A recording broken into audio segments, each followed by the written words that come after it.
zombie apocalypse. Here's what you're gonna need. Bow, Arrows. Horse. Coach, what else do we need? zombie bait. Now you need to save yourself.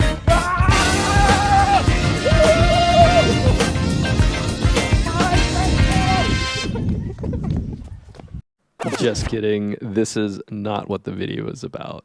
But in this video, I find myself in a humble fishing village in the north of Bali called Pemutaran. And on my way into town, I cross over foggy and rainy mountains with almost zero visibility.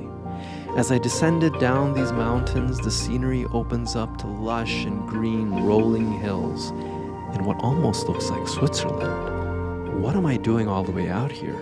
For the next few days, I will be learning the ancient art of horseback archery, an art once reserved for the most elite and fearless warriors. And as I learn how to fire arrows off the back of a horse, and to stay on the horse, I will share with you 8 warrior principles that will equip you to triumph over insurmountable odds in leadership, business, and life. Along the way, there were some challenges and unexpected developments, but overall, a fun time was had that made for a great story to tell. So, are you ready for warrior training? If so, let's go.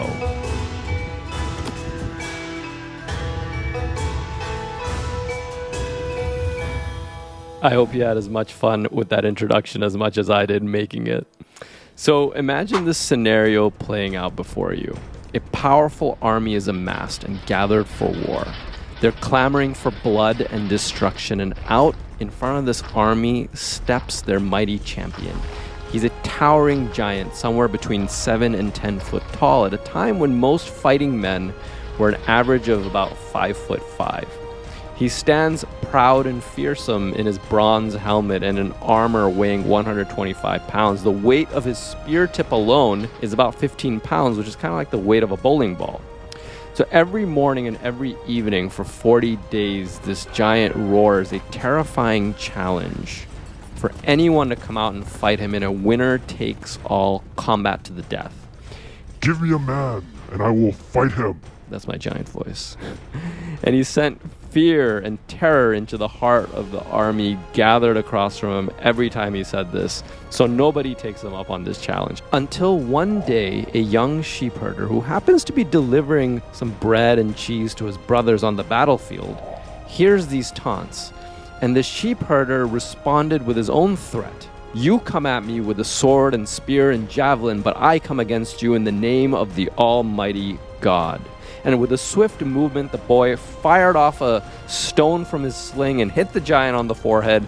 As the giant collapsed, the boy took a hold of the Goliath's sword and decapitated him. Seeing this unfold, the army fled in a panic with the Israelites in full pursuit. Now, this story might become very familiar to you at this point.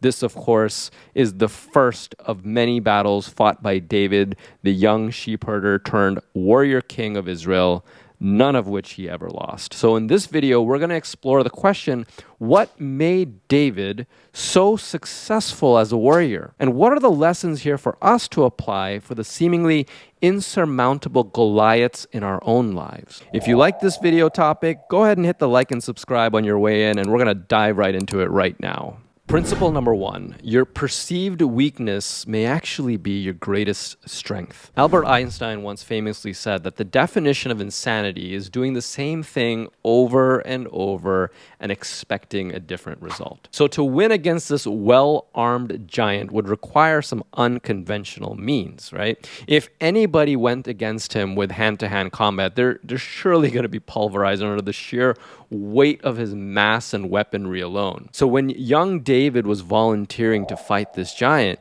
he was dismissed by those around him. His brother told him to keep quiet, and King Saul, who led the Israelites onto the battlefield, discouraged it, saying, "You're just a boy, and he's a seasoned warrior."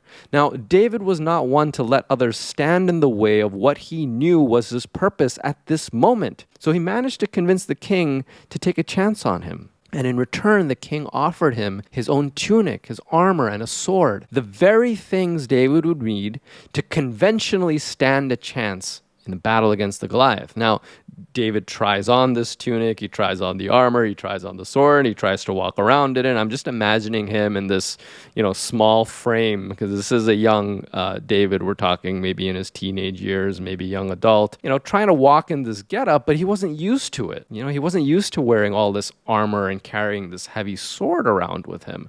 So to the king's dismay, I'm sure, David hands back all the gear, saying, I can't move around in these. Instead, David opted for the sheep shepherding instruments that he was used to, his shepherding staff, 5 smooth stones he picked up from a nearby stream that he put into his shepherd bag, and his sling, a sling which he probably used in the countryside to scare away foxes that were approaching his sheep now and again.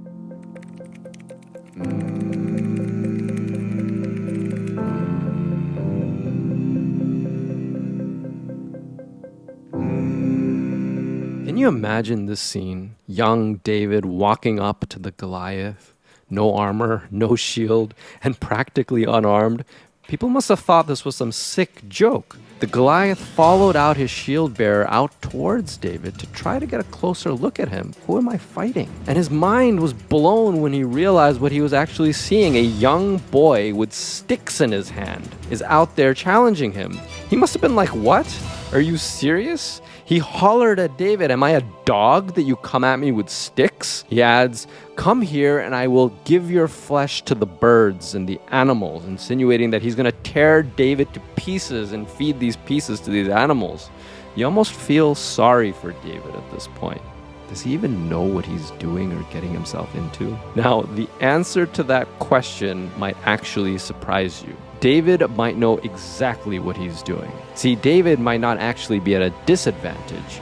He might, in fact, be at full advantage. And for the very reasons everyone has already dismissed him. See, David is small and agile, while the Goliath is slow, moving giant.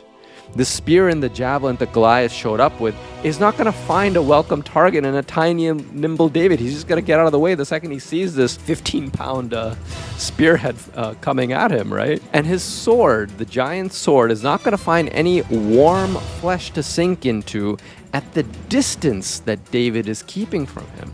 So the giant's weapons are practically useless. He's been effectively unarmed. There's also a telling clue here that cements Goliath's fate. The giant appears to be poor of sight. Note how he's always following close behind his shield bearer as if he needs him to know where he's going. There's even a medical journal article published in the National Institute of Health's website that explores the Goliath's possible visual impairment due to factors stemming from what they call hereditary gigantism. There are other clues. He needs to come closer to David to have a better look at who he's fighting. He initially couldn't tell if his challenger was a man or a boy from the initial distance. And despite having his spear and javelin on hand, he continues to come closer, revealing his bias for close-range, hand-to-hand combat. Now we can see David's choice of a sling and stone might not actually be the laughable choice, but the wise choice. According to New York Times best-selling author Malcolm Gladwell in David and Goliath, Underdogs, Misfits, and the Art of Battling Giants, David's sling was no plaything.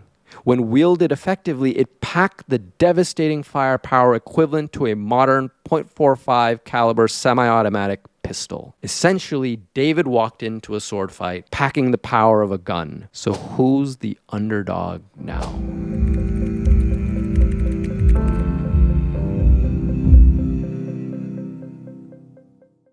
So I've got a question for you.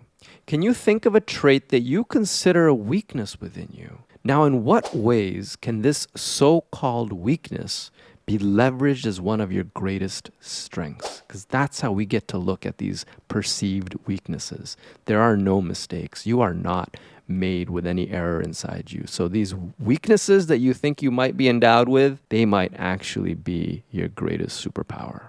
Gandhi was also a warrior for peace and justice, who was victorious, and yet he carried no weapons with him. He only carried a walking stick, and perhaps this was similar to something that David's shepherding stick looked like as well.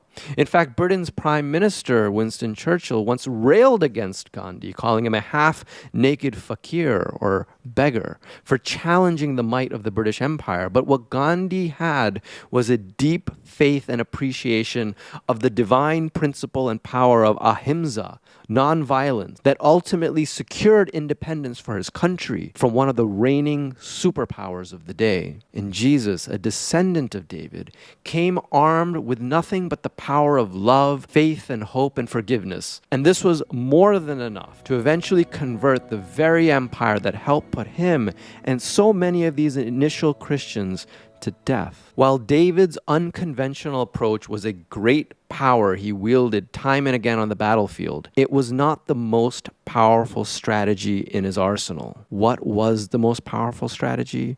We're going to get into that next. So while traveling up from Uluwatu to the training site, a journey that should have taken about 4 hours ended up taking me and my friend Aurelia about 7 hours due to intense fog, rain, and Google Map directions that had us taking these windy routes through narrow streets through the mountains in the dark. This was not a very fun experience, but on the way up, what made it less fun was that a car hit my hand, and more specifically, the very thumb that I used to draw the bowstring back. So this was going to be a bit of a challenge because it's also the same thumb that I use on my moped to hit the acceleration and grab the steering. This is a few minutes after I was hit by the car. We're sitting outside a gas station where my friend Aurelia grabbed some ice for me, and I'm just applying some ice to my hands. Cool my body with the ice and learn patience along the way.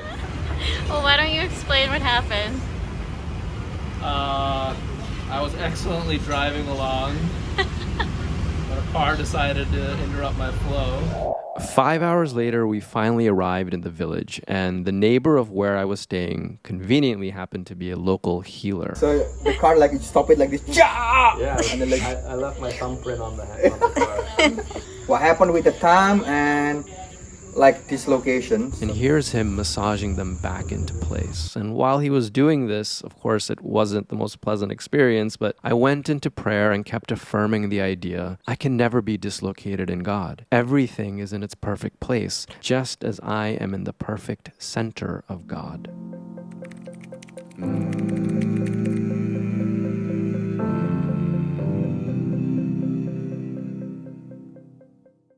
Throughout his life as a shepherd, warrior, and as a king, David was very clear and consistent about the source of his success and elevation in battle and in life. According to David in the scriptures, there's only one source of power. Power belongs to you, God, and with you, Lord, is unfailing love, he sang in Psalm 62. And that's the second warrior principle, that there's only one source of power and that it's God. We too can benefit from the expression of God's love and power the way David does when we, one, acknowledge God's presence, willingness, and ability to support us when we are in need. Because your love is better than life, my lips will glorify you. Because you are my help, I sing in the shadow of your wings. Number 2, act with integrity and in accordance with divine laws and its sanctioned parameters. The Lord has dealt with me according to my righteousness.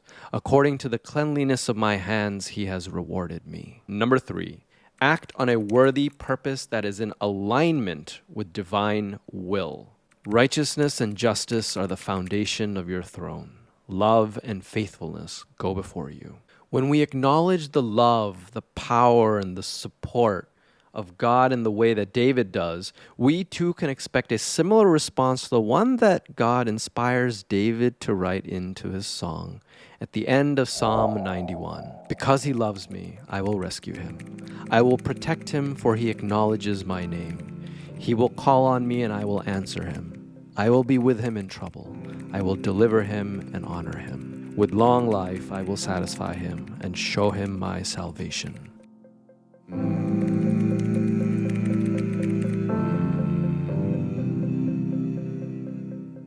God knew David's heart, and before he was chosen and anointed to be the future king of Israel, he was chosen because he was a man after God's own heart. And we too can be the sons or daughters after our divine mother or father's heart, just as David was. His soulful songs show that he was always in deep contemplation of and in conversation with God. He also expressed his love for God in his poetry and music, and at least on one occasion broke out into a dance with all his might, inspiring others to join in on a joy-filled celebration of God's glory.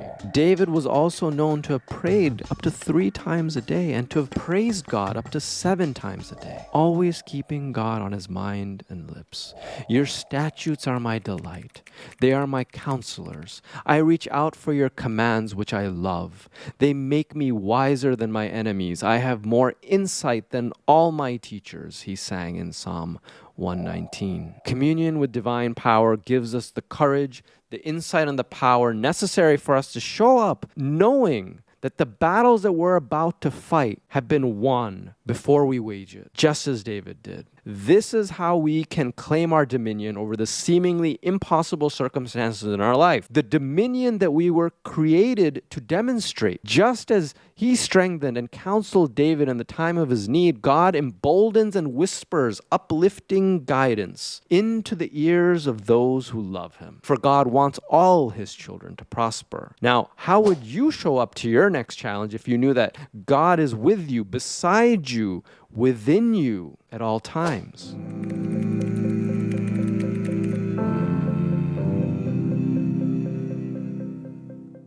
So my thumb was in recovery mode, but guess what? I've got 4 other fingers. And while the thumb draw is the only draw that I've been trained on over the last year since I started training with archery, I wasn't going to let this incident get in the way of my weekend training experience. So fortunately, there are other methods of arrow releases, and here's my coaches teaching me the Slavic method. In this method, I would use the bottom 3 fingers, the pinky, my ring, and my middle finger, to draw the string while the thumb and the index hold the arrow in place.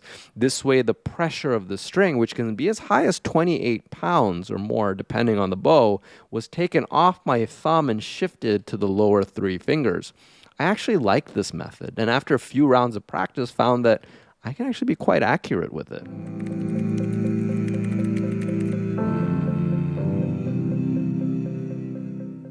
So this highlights principle number 3 of the warrior within, which is that rigidity breaks under pressure, while flexibility bends towards victory. In this case, adjusting to the changing set of circumstances allowed me to learn a new style. So the challenge of a dislocated thumb threatened to ruin my training experience, but my harmonious adjustment led me to harmonious outcomes. Now, David demonstrates adaptability on the battlefield when he is led to see the circumstances and the opportunities before him. Hand-to-hand combat, as was expected, was not going to work with Goliath. So David traded back the armor and the sword that he was given for the tools that he already possessed on him. Now, he adapted to the situation by adapting the method that most efficiently helped him meet the challenge, even if it didn't make sense to anybody else who was watching this unfold. Goliath showed up to a fight as a blundering giant, reliant on his mass and heavy weaponry. His inability to adjust to the unexpected nature of his opponent led him to the trap that David was laying right before him. And the trap that David was laying was to keep a distance, because at a distance, he rendered the giant's weaponry useless. At a distance, Goliath was a giant sitting duck. He was toast, or I should say roast. Bruce Lee once famously advised, "Be like water, formless, adaptable, flowing through cracks and obstacles. Water can be the softest substance, but focused and well-directed, it can carve canyons and valleys through the most towering and immovable mountains." So where in your life can you become formless, flexible, and adaptable like water? And how might expressing the water nature help you surmount the challenge before you? Drop it in the comments below and let's discuss it.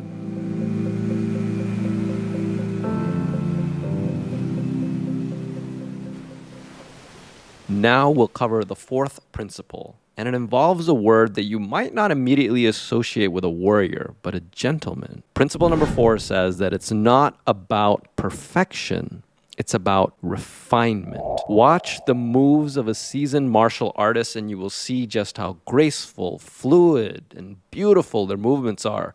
This harmonious flow is representative of disciplined movements practiced over and over until the mind becomes open and relaxed. The mind is no longer slave to unproductive emotions like anger or hatred that can compromise the clarity of one's thought and actions and movements. We need clarity when we're up against the Goliaths in our life. And in this way, the warrior's actions appear like an effortless dance. And this is my archery coach, Thibaut, a man of many talents. As he said, he's had some formal dance training that we can observe here. Now, I haven't had a chance to verify that claim yet, so take it for what it's worth. In one of my favorite books, The Journey of Socrates, the main character, Sergei, reels from the brutal killing of his wife and children at the hands of one of Russia's most brutal warlords. He wants revenge at any cost, even if it costs him his own life. So along the way, he seeks out an elderly monastic sage regarded for his wisdom and his legendary fighting abilities. Sergei hopes that this is going to be a quick training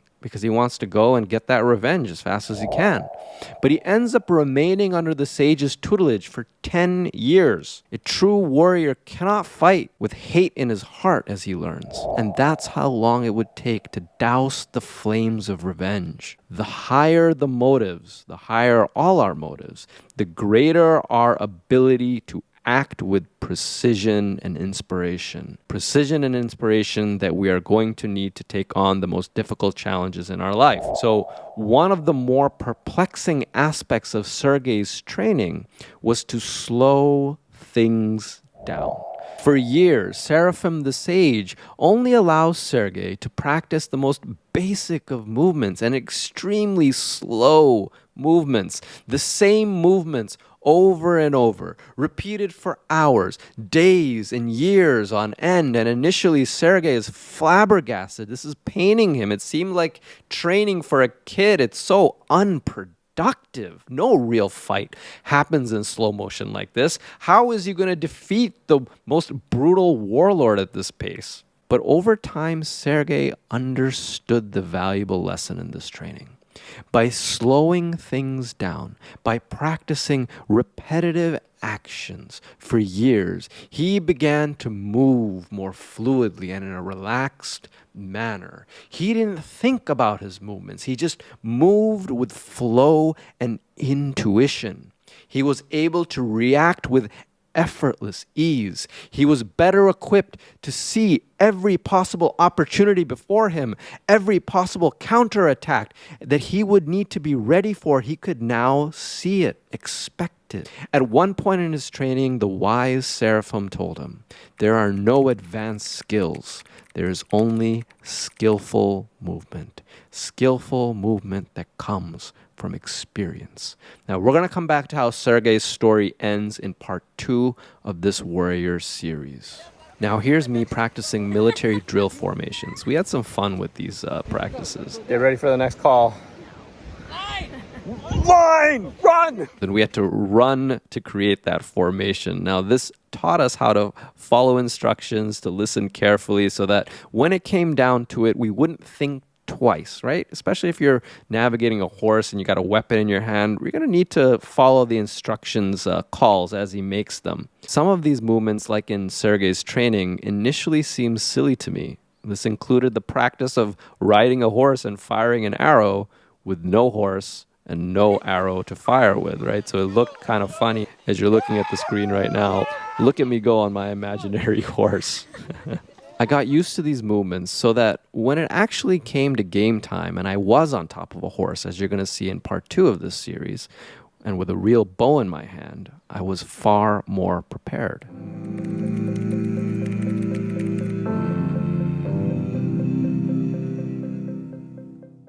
Refinement comes as a result of practice and experience. So you might ask, but David's encounter with Goliath was his first battlefield experience. So how did he achieve his victory so efficiently? David has actually had fighting experience. It just wasn't on the battle. Now, when King Saul tried to dissuade David from taking on Goliath, citing his inexperience, David shared with him that when a lion or a bear came after his sheep, he would have to wrestle them to set his lamb free.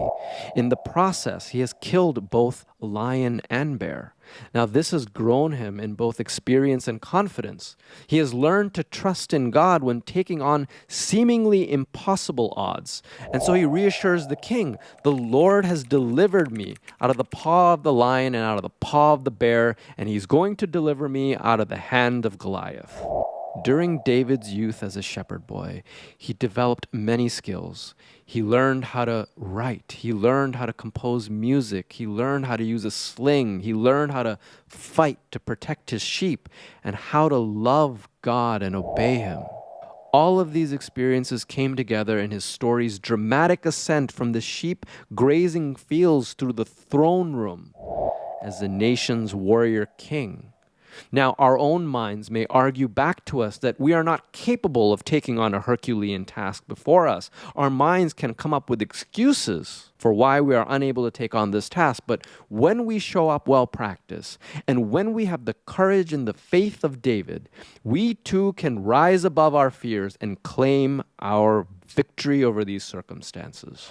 So stay tuned for part 2 of this warrior series, where I cover 4 additional principles that will help you reveal the warrior within.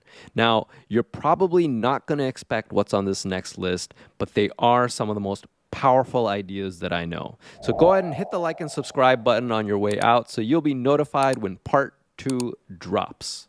Until then, which of these warrior principles most resonated with you? Did any of these surprise you? If so, I'd so appreciate your thoughts on this topic. Until next time, may peace be with you. This is what we do on the weekends in Bali. So remember, lean back.